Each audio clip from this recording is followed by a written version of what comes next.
Isang binata mula Malita, Davao Occidental, binaril sa dibdib ng kanyang tiyuhin. Pero ang isang bala nagdulot ng 9 na tama sa kanyang katawan. At nakagugulat na hindi ito tumagos sa kanyang dibdib.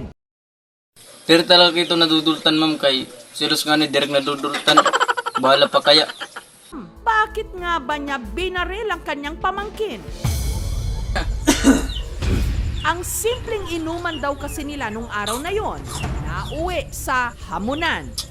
Nakinig lamang konsumsuman. Lagad kakapurot ko panganda. Kakapurot. Kanina ka nagpipinurot.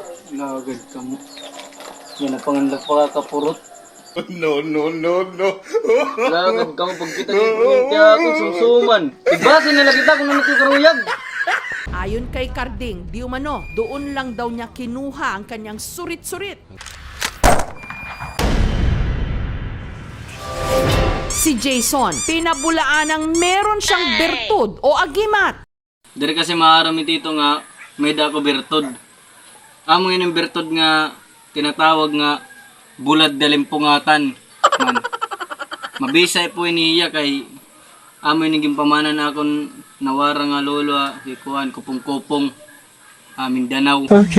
Pero pagbabahagi niya, di umano, merong pinainom sa kanya ang kanyang lolo noon na posible raw nagbigay sa kanya ng kakaibang lakas. Isang klase raw ito ng herbal oil mula sa iba't ibang klase ng mga halamang gamot. Dahil himalang nabuhay at nagtamulang ng 9 na tama sa katawan, itong si Jason parang naka-lucky 9. Ano't ano pa man, panibagong buhay ito sa kanya, kaya maituturing pa ring swerte.